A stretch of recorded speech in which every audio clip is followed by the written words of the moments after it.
Hello and welcome back to my GTNH playthrough. It is December 10th and we are back where we left off yesterday. So I was right, just needed a little sleep to be able to figure out what it was I messed up. So in this case, where we left off yesterday was I had assembled through here. However, we were stuck on this step. Turns out what was wrong was actually needed the petri dish I had in here. So specifically, if we go into bacteria and see what it's used for, the biolab, I actually did this recipe, which gets you the beanie bacteria petri dish. I didn't realize we actually needed to do this recipe specifically with the egg to get the OVA evolutionist petri dish. So that was all the issue was. Now, however, because of that, was able to see that once I got this in here, how slow this process actually is. Which in this case, this one's is slowly filling up, but this thing has literally been running since I want to say 8 a.m. this morning, and it only has 125,000 in here with literally running all day, no interruptions. So it was very quickly apparent that I needed to upgrade it. So the first of these two sets of 4 I set up was this guy, which, as you can see, has all these dishes in here. But if we actually look into my, let's see, raw growth. Is it raw growth? Raw growth catalyst. No, it'd be what mine's going to show is going to be the growth catalyst. So just imagine this is the other one. Growth catalyst medium. We got 174. Which is really low. I wonder why that's so low. It shouldn't be going anywhere.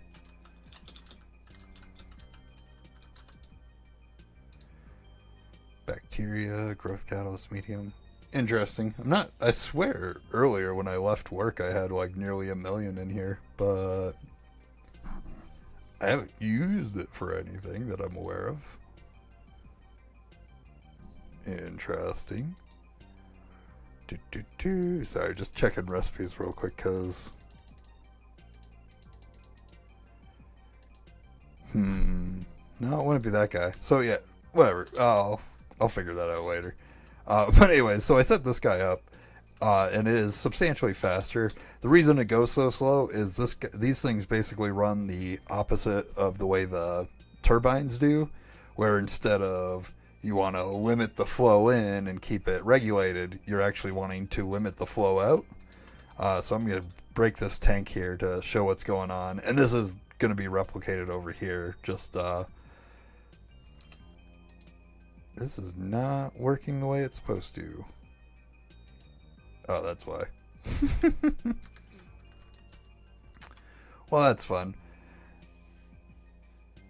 I wondered if I had messed that up at some point, but machine state, enable with control, this and this. Okay, so what's supposed to be going on here is basically the way these recipes work here is it'll take bacteria in, which there should be plenty of bacteria from the looks of it.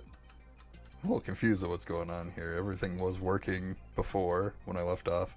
Oh, I'm out of algae. I'll look into that.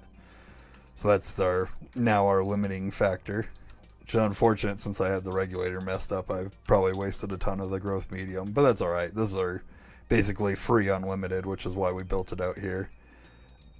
So you want the amount that these recipes produce. If we were to look at it for this raw growth, it says outputs up to 1001 times the amount, depending on the amount stored in the fluid output hatch. So you want the output hatch to stay at least half full. So on the output hatch you have a fluid detector cover, in this case set to 1 above half the capacity. This is an IV one, so 256, which actually isn't even right either. Interesting.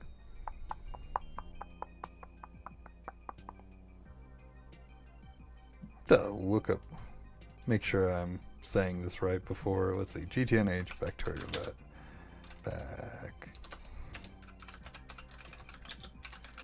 MOSFET. See what the equation is, because I think I'm messing it up. Oh, Sorry, I'm looking up on Google the actual Wikipedia, which is where I go. So the equation for it is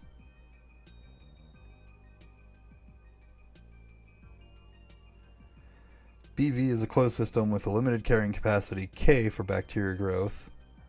So in this, K divided by 2. Okay, no, it's I'm having it wrong. I think the carrying capacity is half of the output, which is then in itself halved again, which is why we're at 1201 from, if I'm reading this right on here.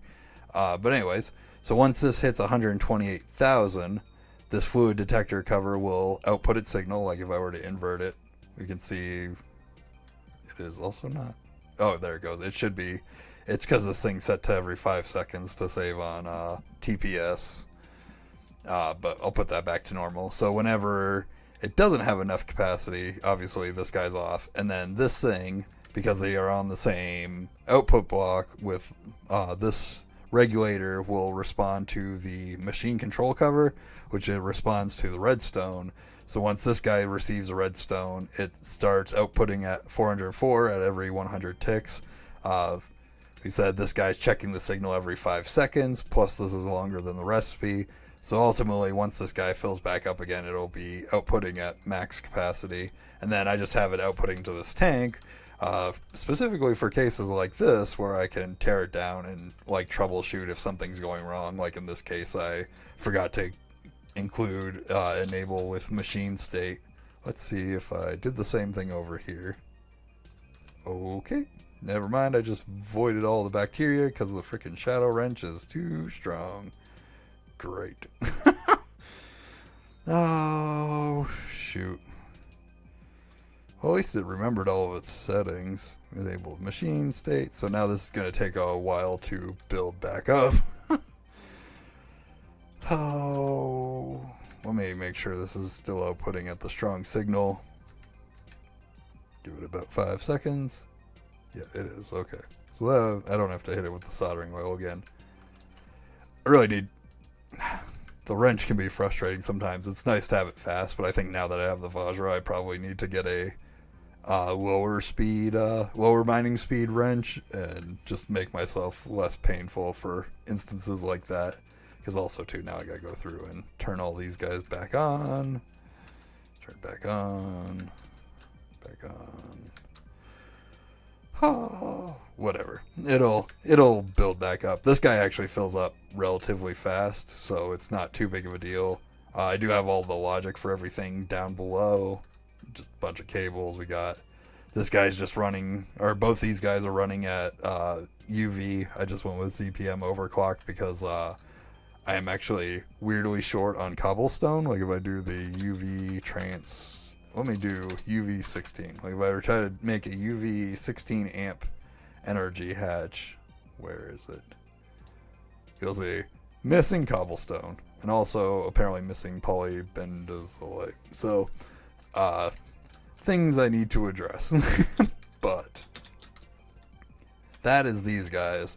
As for the rest of the stuff over here, I thought I was going to automate further into this, where if we go into the fluid heater, growth catalyst medium, I was thinking about automating this, but instead I ultimately just decided to do a pattern for this and have stem cells be on demand, just because I don't have mysterious crystals auto processing right now because they take too much phthalic acid, which maybe I might need to do again if I have plenty again, which it looks like I am not keeping up on that front either, so that's something else that needs addressed because I need that to process more of my combs. But if we were to go to like mysterious combs, like I obviously had the bee running, I have 170 combs, I just only have 1,000 dust, so I didn't want to put myself in a situation where I was getting annoyed waiting on the combs to process because it takes that phthalic acid, and on top of that it is a slow recipe. But yeah, that's everything over here. So with that, I was able to... We'll just hop back this way. We actually need to go to my MV base for the next step of everything we got done today. Flew into a tree. So over here in this building is where I keep my clean room, which is important because one of the main things I did today was clear out all the contents in here because I don't actually use it anymore. I did have to use it for a biolab earlier to get the petri dishes I mentioned, specifically that one with the egg needs to be in a clean room. The other one for bacteria does not. But we needed to come back over here because the wetware life support board is actually made in a circuit assembler, needs clean room. And now today I learned that this multi-block in particular does not actually count as a clean room, unlike a lot of the other multi-blocks. So I was trying to figure out why my generic circuit assembler multi-block back in the two towers wasn't working.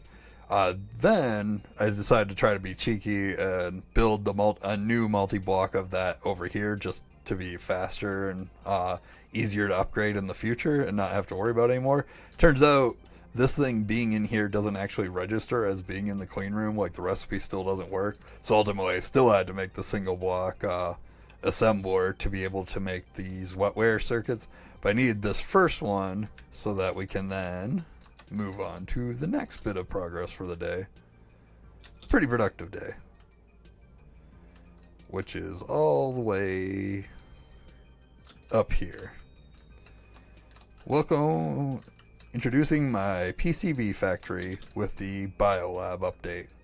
This guy, we needed the wetware because the wetware in the scanner is what unlocks the PCB Factory. This thing is much cheaper and faster for circuit boards, so I did make new recipes for all the circuit boards I can currently make in here, although I will say I did not do this one because to craft in the PCB Factory I need this enriched holmium foil, but I do not have access to holmium at the moment. It seems to be a pretty, honestly, like monzonite line, like it almost seems identical to it. Monazite line, but if we were to like follow the holmium line, for example, where is get this dust? To get the dust, we need to get this fluorinated samaric concentrate dust, which if you follow it through, looks basically identical to as the monazite line.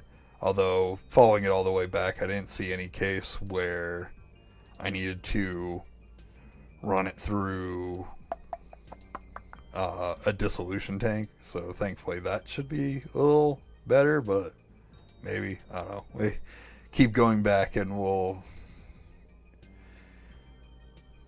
get through the sifter. Oh, yeah, dissolution tank.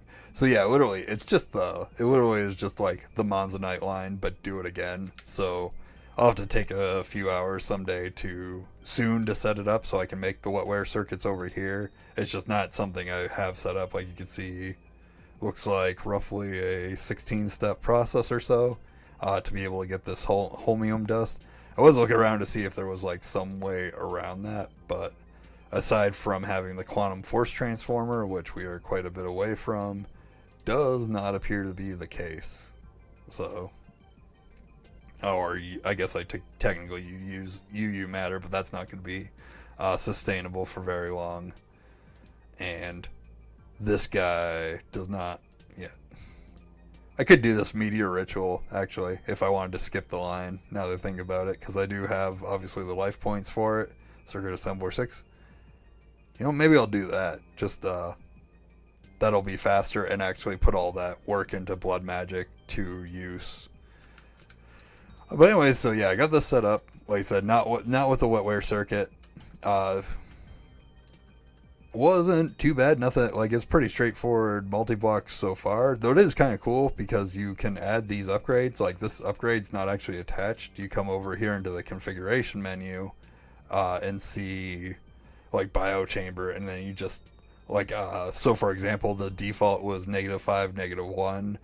Mine, I accidentally built it one back versus what is shown in the, like, the model if you put it into NEI. So I had to adjust that and then it registered it after a few seconds. So this is pretty cool. It's a nifty little thing. And then we're quite a ways from being able to upgrade it because we need to do all this nano stuff apparently up here.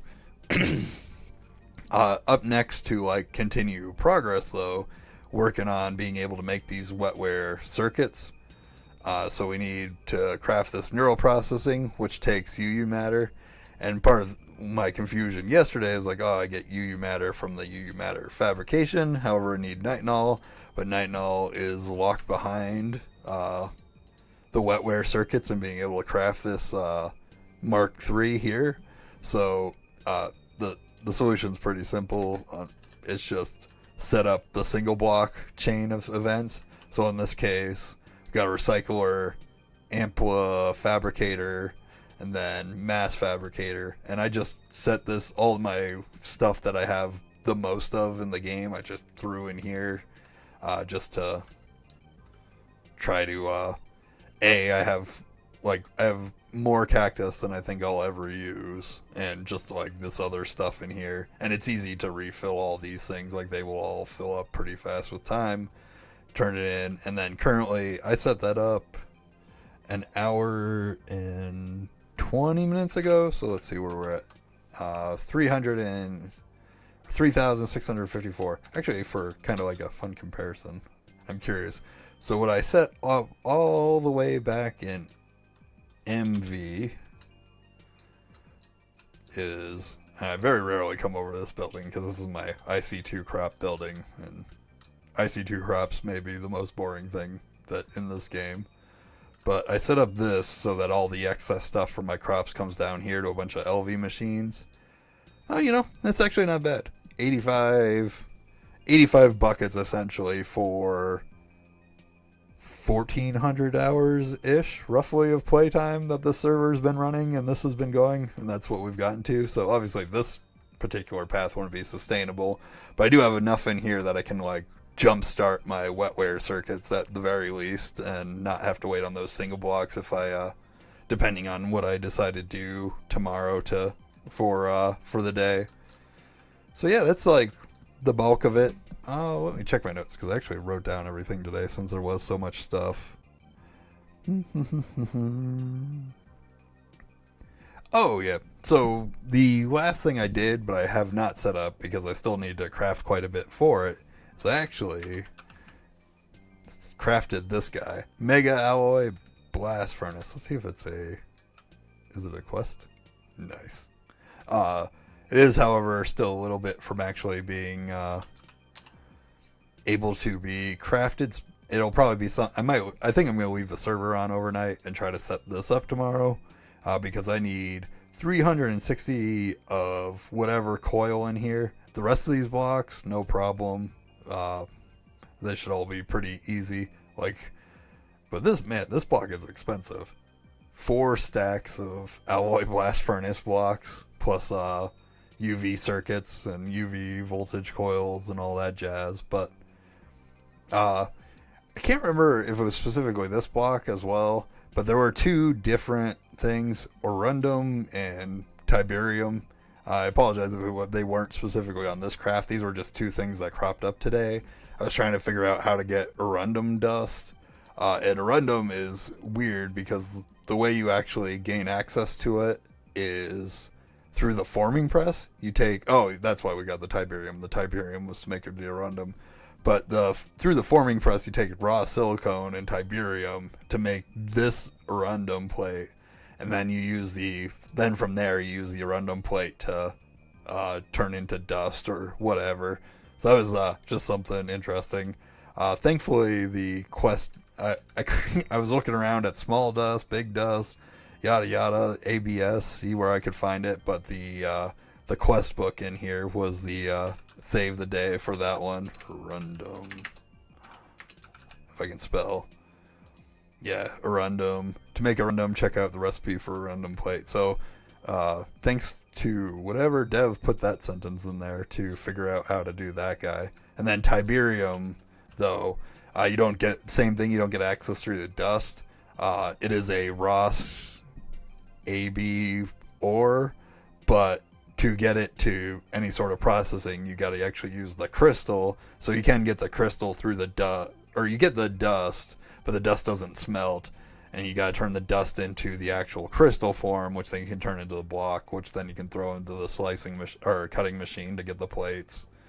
But yeah, that's basically where I'm at. I think I am going to look into the holmium and addressing some of the random issues that have kind of cropped up throughout the day while I was doing all this stuff that I kind of turned a blind eye to, and figure out a plan of what I want to do tomorrow. But appreciate everybody for watching, and I hope everybody has a good night. Goodbye.